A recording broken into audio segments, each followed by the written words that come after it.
The presentation I'm actually going to run with you is a snippet of a presentation that I run on business growth. And really, the best place to start is to look at the top 7 areas which people have identified in research to be who is your real network, who is your core network.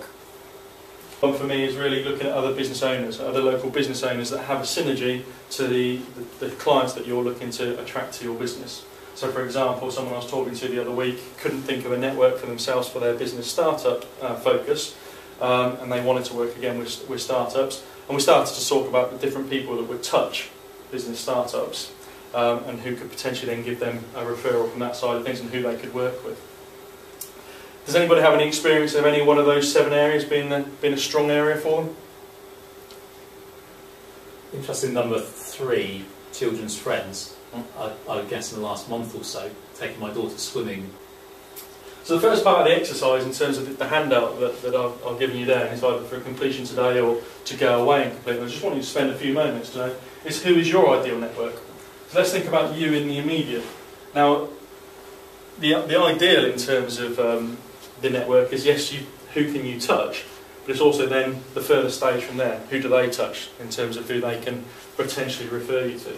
But I think in immediate, in terms of building your network, is really to identify strongly who are your immediate network of contacts that you think can influence your business. So what actually is networking?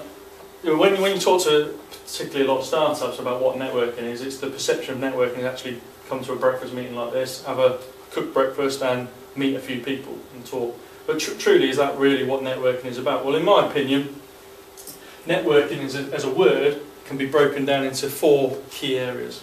The first one that we can pick from there is the word network. At the end of the day, that's what we've just done. We've started to identify what is our core network for each of our individual businesses. Okay. The second part we can pick out from there is then a net. Okay. Let's take a net and let's throw that net over the top of our network and let's capture and retain that for my business. Okay.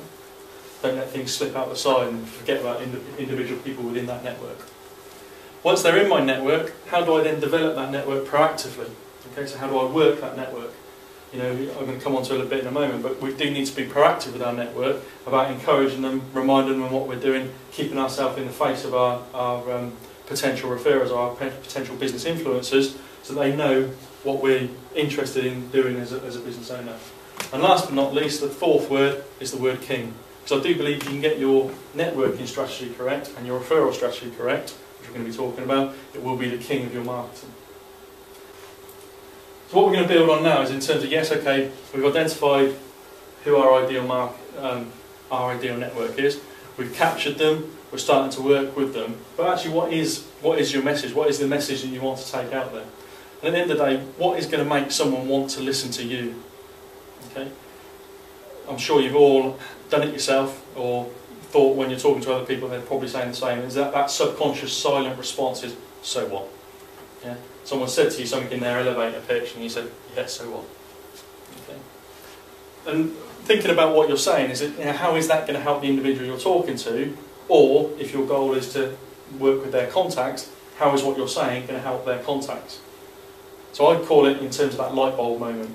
How are you going to switch on that light bulb in that person's mind? Say, okay, yeah, I want to listen to this person a little bit longer. Okay.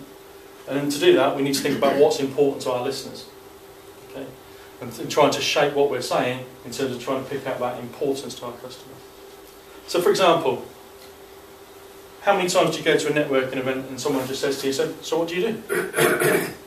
Is that the most common question you see? Yeah. So if I was to say I'm a bookkeeper, okay, what's the risk of me saying I'm a bookkeeper? Boring. Thank you. Exactly. Exactly that. It's boring, I'm a number cruncher, yeah.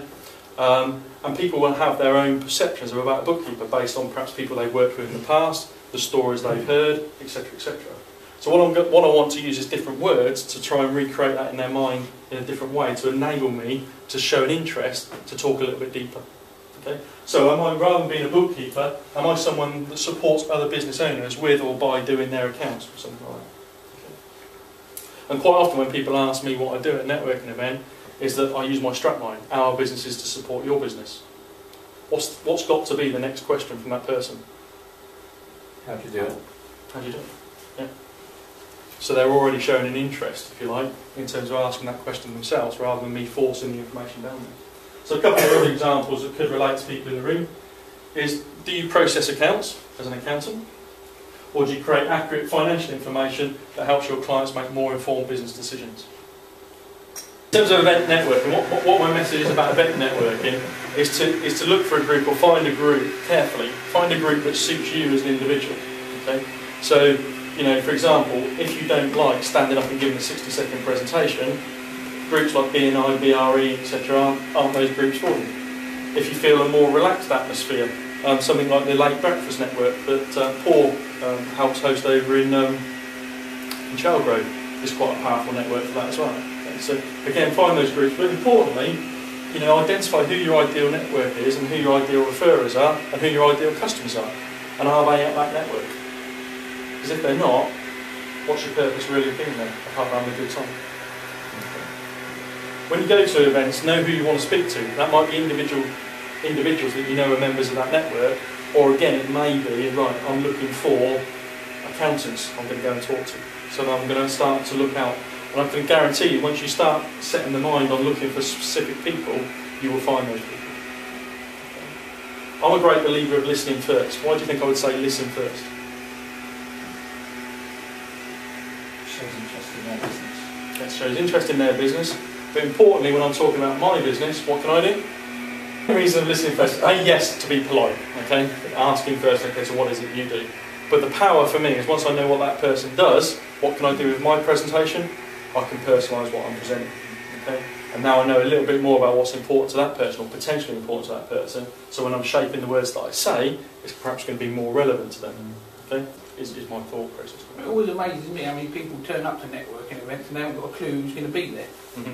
First thing we always do is always just ask for a list of the attendees before you go. Yeah.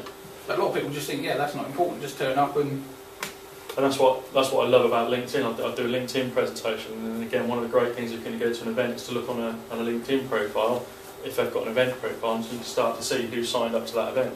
And you can start to say, actually, that's a certain person I want to talk to. They're in the sector I want to talk to. They're in the business I want to talk to. And I've actually now got a great picture of that person, so I know who I'm looking for when I walk into that room. So again, beauty of LinkedIn. Have a get out. Okay. Again, I'm sure we've all been caught in conversations. Some of you were caught with me this morning, so apologies. But you know, have a get out, and how can you get away from a conversation that you think is just going to go nowhere for you? Okay. Again, I appreciate it's calculated, but sometimes, you know, you could be caught. You've got your valuable hour and a half of networking, and that hour and a half could be talking to one person that isn't going to influence or change your business. Elevator pitch. So what is predominantly an elevator pitch? Well, in my opinion, it shouldn't be any longer than a minute in terms of that elevator, hence why it was called the elevator. You know, 1 minute to get to whatever floor, how can you get your message across? What is it that you really do, which is the exercise we've done? So yes, that might be your product or service, but obviously looking at what we looked at last time, who is your ideal customer in the market that you want to work with? So again, if I was saying I was a bookkeeper and I was working in a particular niche, I would want to get that across. Like David works in the agriculture sector in his accountancy practice. That would be the sort of message that, if it was appropriate in the network I was working to, I'd want to get that message across. And again, at the end of the day, knowing your competitive advantage, what makes you different.